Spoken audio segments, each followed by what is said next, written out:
at some point, said contractor started living in the house, which I think, as a lot of other investors will tell you, is generally never a good idea.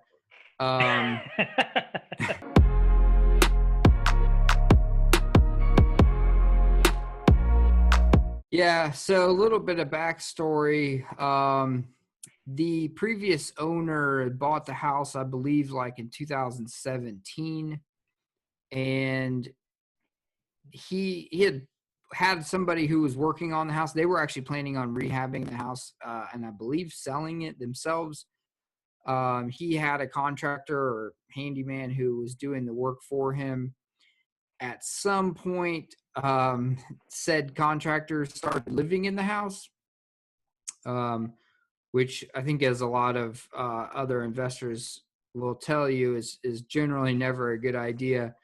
And as the neighbors will tell you, was a very rocky couple years around that house. So Are we being generous by calling this other contractor an actual contractor? I feel like we're being generous by labeling him as an actual contractor. I mean, just I guess anybody that holds a hammer can call himself a contractor, but I mean, it's just more or less Craigslist schmo, right? Yeah, probably more on the handyman spectrum. So they ended up, the previous owner actually ended up evicting the tenant. I guess it was a long, messy eviction. And then once they got him out of the house, they basically just decided that he was over it. And that's when they decided to sell. So when we came along, the project was actually about halfway finished. Yeah, so like I said, this particular place is already like mid-rehab. So we just got to get in here and get it cleaned up, get it finished up. So a lot of the drywall stuff, a lot of paint already been done. Like I said, it's a 3-2. So we've got living room. Here's front door. We've got our living room here, and then we have this full bath that has been added here on the first floor. So that definitely helps things. Big dining room area. This place got all new windows, with the exception of these two. So we're gonna go ahead and get those pulled out, get a couple new ones in there. Again, kitchen midway, got new cabinets in. Need a little straightening out. We get some granite in here on top of those. These hardwood floors in here are pretty rough. My guess is they took out a wall here, so we've got several spots that are pretty damaged. So I think we're gonna probably just go over top of them, flow to floor over top.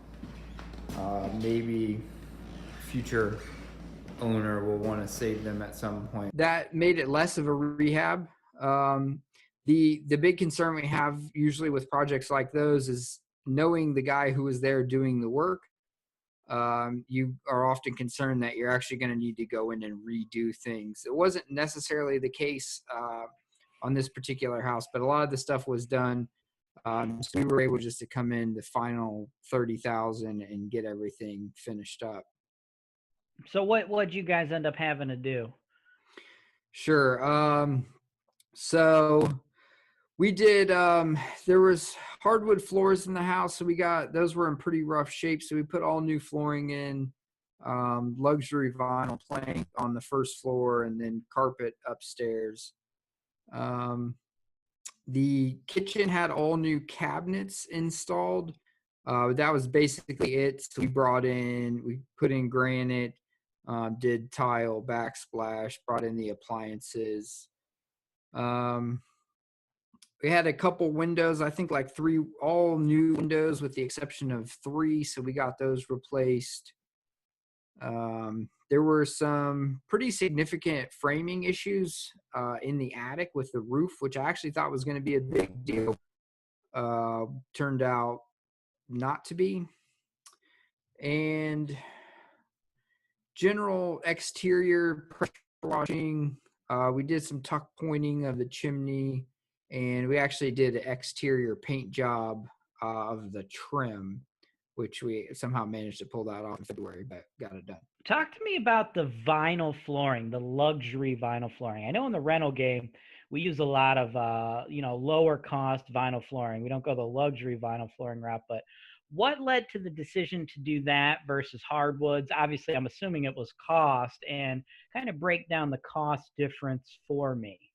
The nice thing about that flooring is it goes in really quick and really easily. So this particular house had all of the existing hardwood floors. They were just in really rough shape. So there were sections on the first floor that had some pretty significant like cupping.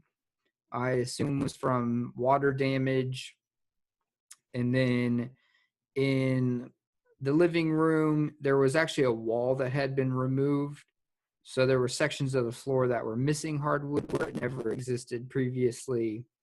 And then a lot of random, just broken sections on the second floor. So the nice thing about the LVP flooring is it just floats over whatever existing floor is there. So sort of my thinking was that we just drop in this new floor. It looks nice and new, and then the future owner can be made aware that there are existing hardwood floors there if somebody wanted to put the money into saving them at some point down the road.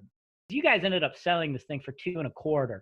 What value, like where in your particular market, Columbus, Ohio, where is the cutoff point where you could no longer get away with utilizing a vinyl product versus an actual hardwood? It's probably in that 250 realm, I would imagine.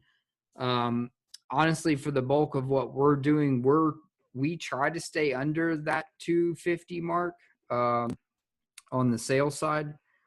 But yeah, it's probably right there. And again, this one was a little bit unique because my plan all along was to just cover the hardwood, and then that way it was accessible for repair for the future. Why do you guys like to stay under that 250 mark? Yeah, I think like in Columbus, that's sort of that 150 to 250 is actually like an affordable range. So especially right now, houses in that range are just flying off the MLS in hours. So that's one sort of key factor is that they're gonna sell fast. Inventory's low here. There's a lot of people looking for that product. Another thing I noticed about your particular flip, and I imagine this has a lot to do with the price point, is you guys didn't actually need to rebuild the garage. It appears that you guys have no garage. I don't know if it was gone before or if you tore it down, but you sold this for 2.25 without a garage. Am I correct in my assumption that this would probably be the top price point you can get away with not having a garage for your buyers? Yeah, and this particular neighborhood is actually interesting because it's a really established neighborhood in a pretty rough zip code in Columbus. So the bulk of that zip code is not homes are not 2.25. So we did struggle with the garage a little bit. A lot of our comps in like 230 to 250 range did have garages. So we kind of went back and forth on if that made sense or not, and it just wasn't quite in the budget. Very good. And as far as the sale went, you guys did a great job. The listing looks nice. Looks like you guys got it professionally staged. How'd you go about selling it? You hire an agent, and he's the one that handled the staging. And you got any tips for everybody on how to properly market your listing so you can get in and out and make sure you make that $40,000 profit? Yeah, so my partner, Harvey Jurgen, who was actually on a previous episode of this show, but he's a real estate agent, so he handles The bulk of our listings, we have been hiring out some of our other listings recently, some that are surrounding areas of Columbus. Um, but yeah, so he listed and manages that in. As far as staging, that that's somebody that we work with here locally in Columbus. We we've basically decided from the beginning when we decided to start flipping houses that we would uh, staging and professional photos are really non-negotiable for us. I think that there's a lot of houses that get listed with terrible photos and awkward rooms and things that you can't quite figure out. And I think that the staging and professional photos for the $2,000 that we're into that is worth it every time. So we just underwrite that into every deal. But yeah, Harvey is handling the listings. That's a great tip, Josh. I think a lot of people, when they get to the end of it, they try to figure out how they can cut corners and cut costs, and they're like, "Oh, let's not spend this $2,000, so we make an additional $2,000." But it sounds like you guys have already figured it out that that's not how it works, guys. One of the most important things is the marketing at the end. So it's not like if you don't spend the 2K, you're gonna make it. You're probably gonna lose it, right? You gotta pay to play, folks, and you gotta put your best foot forward. And it costs money to properly market a property, which it seems like you folks have already figured out. Yeah, and I think for us, I mean, like I said, we underwrite that in the beginning of the deal, so um, it's non-issue. Thanks for watching. Subscribe to Holton Wise TV for more financial information, education, and entertainment.